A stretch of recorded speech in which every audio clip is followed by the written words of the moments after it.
ನೀವು ಯಾವಾಗಾದರೂ ಯೋಚಿಸಿದ್ದೀರಾ?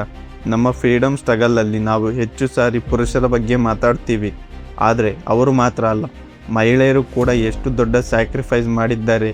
ಇವತ್ತು ನಾನು ನಿಮಗೆ ಒಂದು ಕತೆ ಹೇಳ್ತೀನಿ. ಒಂದು ಮಹಿಳೆಯ ಕತೆ.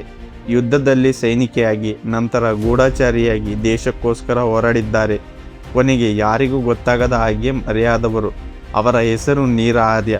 ಭಾರತದ ಸ್ವತಂತ್ರ ಹೋರಾಟದಲ್ಲಿ ಅವರ ಹೆಸರು ಇಲ್ಲ, ಜನರಿಗೆ ಅವರು ಯಾರು ಅಂತ ಗೊತ್ತಿರದಿರಬಹುದು, ಆದರೆ ಅವರ ಜೀವನ, ಶುದ್ಧ ಧೈರ್ಯಕ್ಕೆ ಒಂದು ಅದ್ಭುತ ಉದಾಹರಣೆ. ವಿಡಿಯೋ ಸ್ಟಾರ್ಟ್ ಮಾಡೋಕ್ಕೂ ಮುಂಚೆ ನಮ್ಮ ಚಾನಲ್ಗೆ ಸಬ್ಸ್ಕ್ರೈಬ್ ಮಾಡಿ, ಸಪೋರ್ಟ್ ಮಾಡಿ. ವಿಡಿಯೋ ಮುಗಿದ ಮೇಲೆ ಇಷ್ಟ ಆದರೆ ಲೈಕ್ ಮಾಡಿ, ಶೇರ್ ಮಾಡಿ.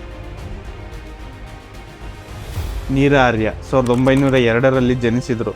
ಅವರು ಒಂದು ವೆಲ್ ಆಫ್ ಎಜುಕೇಟೆಡ್ ಮತ್ತು ದೇಶಭಕ್ತಿ ಇರುವ ಕುಟುಂಬದಲ್ಲಿ ಬೆಳೆದರು. ಚಿಕ್ಕವನಿಂದಾಗಲೇ ಅವರಿಗೆ ಬುಕ್ಸ್, ಲ್ಯಾಂಗ್ವೇಜಸ್, ಐಡಿಯಾಸ್ ಮತ್ತು ದೇಶಭಕ್ತಿ ಮೇಲೆ ಸ್ಟ್ರಾಂಗ್ ಇನ್ಫ್ಲುಯೆನ್ಸ್ ಇತ್ತು. ಅವರಿಗೆ ಆಗಲೇ ಅವರ ಮನಸ್ಸಲ್ಲಿ ಒಂದು ಕ್ಲಾರಿಟಿ ಬಂದಿತ್ತು, ದೇಶಕ್ಕೋಸ್ಕರ ಜೀವನ ಅರ್ಪಿಸೋದು ಅಂದರೆ ದೊಡ್ಡ ವಿಷಯ ಅಂತ. ಅವರ ಫ್ಯಾಮಿಲಿ ಎನ್ವಿರಾನ್ಮೆಂಟ್ ಕೂಡ ತುಂಬ ವಿಶೇಷ.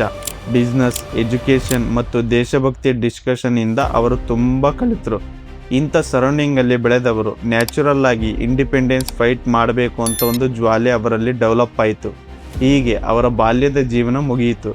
ಆದರೆ ಅವರ ಜೀವನದಲ್ಲಿ ದೊಡ್ಡ ಟ್ವಿಸ್ಟ್ ಮದುವೆ ಆದ ಮೇಲೆ ಬಂದಿತು. ಅವರ ಹಸ್ಬೆಂಡ್ ಬ್ರಿಟಿಷ್ ಸೈಡಲ್ಲಿ ಕೆಲಸ ಮಾಡುತ್ತಿರುವ ಪೊಲೀಸ್ ಮತ್ತು CID ಆಫೀಸರ್. ಇಲ್ಲಿ ನೀರಾ ಆರ್ಯ ಜೀವನದ ನಿಜವಾದ ಸಂಘರ್ಷ ಶುರುವಾಯಿತು. ಒಂದು ಕಡೆ ಹಸ್ಬೆಂಡ್, ಇನ್ನೊಂದು ಕಡೆ ದೇಶ. ಒಂದು ಕಡೆ ಪರ್ಸನಲ್ ಲೈಫ್, ಇನ್ನೊಂದು ಕಡೆ ನ್ಯಾಷನಲ್ ಡ್ಯೂಟಿ. ಅವರಿಗೆ ಬ್ರಿಟಿಷ್ ರೂಲ್ ಇಷ್ಟ ಇರಲಿಲ್ಲ, ಆದರೆ ಅವರ ಹಸ್ಬೆಂಡ್ ಬ್ರಿಟಿಷ್ ಸಿಸ್ಟಮ್ಗೆ ಕೆಲಸ ಮಾಡುತ್ತಿರುತ್ತಿದ್ದಾರೆ. ಭಾಳ ಜನರು ಈ ಥರ ಸಿಚುವೇಶನ್ನಲ್ಲಿ ಸೈಲೆಂಟಾಗಿ ಅಡ್ಜಸ್ಟ್ ಆಗ್ತಾರೆ, ಆದರೆ ನೀರಾ ಆರ್ಯ ಅಂಥ ಮಹಿಳೆ ಅಲ್ಲ. ಅವರು ಕ್ಲಿಯರ್ ಆಗಿ ಹೇಳಿದರು, ಕಂಟ್ರಿ ಈಸ್ ಎಬೋ ಎವ್ರಿಥಿಂಗ್. ಅಂದರೆ ಅರ್ಥ, ಅವರ ದೃಷ್ಟಿಯಲ್ಲಿ ಹಸ್ಬೆಂಡ್ಗಿಂತ ದೇಶ ದೊಡ್ಡದು. ಈ ಡಿಸಿಷನ್ನೇ ಅವರ ಜೀವನವನ್ನು ತುಂಬ ಕಷ್ಟಕ್ಕೆ ನೂಕಿತು. ನಂತರ ನೀರಾ ಆರ್ಯ ಆಜಾದ್ ಹಿಂದ್ ಸೈಡ್ಗೆ ಹೋಗಿದ್ದಾರೆ. ಸುಭಾಷ್ ಚಂದ್ರ ಬೋಸ್ ಅವರ ಐಡಿಯಾಲಜೀಸ್ ಅವರಿಗೆ ತುಂಬ ಇನ್ಸ್ಪೈರ್ ಮಾಡಿದವು. ಅವರು ಆಜಾದ್ ಹಿಂದ್ ಫೌಜ್ ಜಾಯಿನ್ ಮಾಡಿ ನಂತರ ಸ್ಪೈ ನೆಟ್ವರ್ಕ್ನಲ್ಲಿ ಒಂದು ಭಾಗ ಆದರು. ಇದು ನಾರ್ಮಲ್ ಸೋಲ್ಜರ್ ರೋಲ್ ಅಲ್ಲ. ಅವರು ಬ್ರಿಟಿಷ್ ಕ್ಯಾಂಪಲ್ಲಿ ಇನ್ಫಾರ್ಮೇಷನ್ ಕಲೆಕ್ಟ್ ಮಾಡಬೇಕು, ಮೂಮೆಂಟ್ಸ್ ಅಬ್ಸರ್ವ್ ಮಾಡಬೇಕು, ಸೀಕ್ರೆಟ್ ಡಾಟಾ ಟ್ರಾನ್ಸ್ಫರ್ ಮಾಡಬೇಕು. ಸ್ಪೈಗೆ ಬೇಕಾದವು ಕಾಮ್ ಮೈಂಡ್, ಕ್ವಿಕ್ ಥಿಂಕಿಂಗ್, ಧೈರ್ಯ, ಯಾರಿಗೂ ಗೊತ್ತಾಗದ ಹಾಗೆ ಕೆಲಸ ಮಾಡೋ ಸ್ಕಿಲ್ಸ್. ಇವೆಲ್ಲ ಕ್ವಾಲಿಟೀಸ್ ನೀರಾ ಆರ್ಯಲ್ಲಿ ಇತ್ತು. ಬ್ರಿಟಿಷ್ ಮನೆಯಲ್ಲಿ ವುಮೆನ್ ಸ್ಪೈಸ್ನ ಮನೆ ವರ್ಕರ್ ಥರ ಕಳಿಸಿ ಇಂಟೆಲಿಜೆನ್ಸ್ ಕಲೆಕ್ಟ್ ಮಾಡೋದು ಒಂದು ದೊಡ್ಡ ಸ್ಟ್ರಾಟಜಿ ಆಗಿತ್ತು. ನೀರಾ ಆರ್ಯ ಕೂಡ ಈ ಥರ ನೆಟ್ವರ್ಕಲ್ಲಿ ಕೆಲಸ ಮಾಡಿದ್ದರು ಅಂತ ಹೇಳಲಾಗುತ್ತೆ.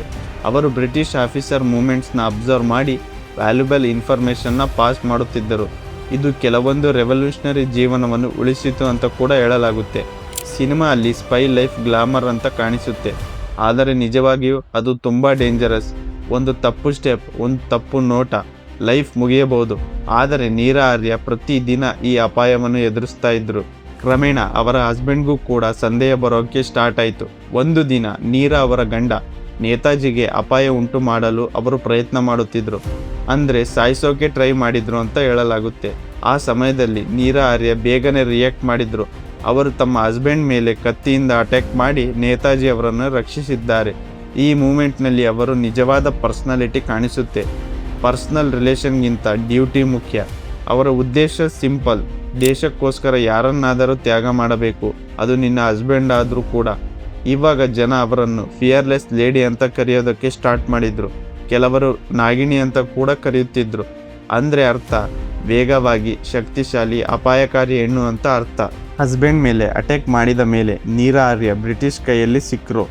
ಆಮೇಲೆ ಅವರ ಜೀವನದ ಡಾರ್ಕೆಸ್ಟ್ ಫೇಸ್ ಶುರುವಾಯಿತು. ಅವರು ಜೈಲಲ್ಲಿ ಹಾಕಿ ಒಂದು ಉದ್ದೇಶದಿಂದ ನೇತಾಜಿ ಬಗ್ಗೆ ಸೀಕ್ರೆಟ್ ಹೇಳಿಸೋಕೆ ಟಾರ್ಚರ್ ಮಾಡ್ತಾ ಇದ್ದರು.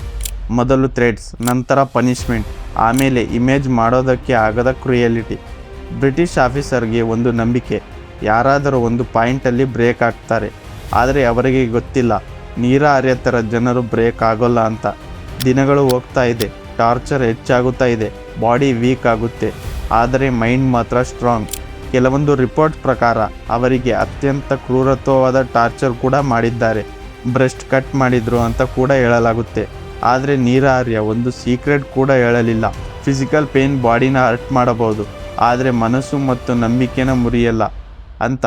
ಈ ಕಾರಣದಿಂದ ಅವರು ಬ್ರಿಟಿಷ್ ಆಫೀಸರ್ ಎದುರು ಕೊನೆಯವರೆಗೂ ಅವರು ತಲೆ ತಗ್ಗಿಸಲೇ ಇಲ್ಲ. ಕೊನೆಗೆ ಅವರನ್ನು ಒಂದು ಡೆಸರ್ಟೆಡ್ ಐಲ್ಯಾಂಡ್ಗೆ ಬಿಟ್ಟರು ಅಂತ ಕೆಲವು ಕಥೆಗಳು ಹೇಳಲಾಗುತ್ತವೆ. ಅಲ್ಲಿ ಲೋಕಲ್ ಟ್ರೈಬಲ್ ಜನರು ಅವರನ್ನು ರಕ್ಷಿಸಿದರು. ನಂತರ ಅವರು ಹೈದರಾಬಾದ್ಗೆ ಬಂದರು. ಅಷ್ಟೊಂದು ಕಷ್ಟ ಅನುಭವಿಸಿದ್ರು ಕೂಡ ಅವರ ಜೀವನವನ್ನು ಮತ್ತೆ ಬಿಲ್ಡ್ ಮಾಡಿದರು. ಹೈದರಾಬಾದಲ್ಲಿ ಅವರು ತುಂಬ ಸಿಂಪಲ್ ಲೈಫ್ನ ಜೀವಿಸಿದ್ರು. ಅಂದರೆ ಉದಾಹರಣೆಗೆ ಹೂವನ್ನು ಮಾರ್ಕೊಳ್ತಾ ಬದುಕಿದ್ರು. ಯಾವುದೇ ರಿವಾರ್ಡ್ಸ್ ಎಕ್ಸ್ಪೆಕ್ಟ್ ಮಾಡಲಿಲ್ಲ, ಗೌರ್ಮೆಂಟ್ ಹೆಲ್ಪ್ ಕೂಡ ಕೇಳಲಿಲ್ಲ. ಇದು ಅವರ ಜೀವನದ ಗ್ರೇಟ್ನೆಸ್. ಕಾಲ ಕ್ರಮೇಣ ಹೋಗಿತು, ಜನರು ಅವರನ್ನು ಮರೆತರು. ಆದರೆ ಕೆಲವು ಜರ್ನಲಿಸ್ಟ್ ಮತ್ತು ಜನರು ಅವರ ಕತೆ ಮತ್ತೆ ಹೊರಗೆ ತೆಗೆದರು. ಆದರೆ ಅವರ ಜೀವನ ಅಷ್ಟರಲ್ಲಿ ಟ್ರ್ಯಾಜಿಕ್ ಆಗಿ ಮುಗಿದು ಹೋಗಿತ್ತು.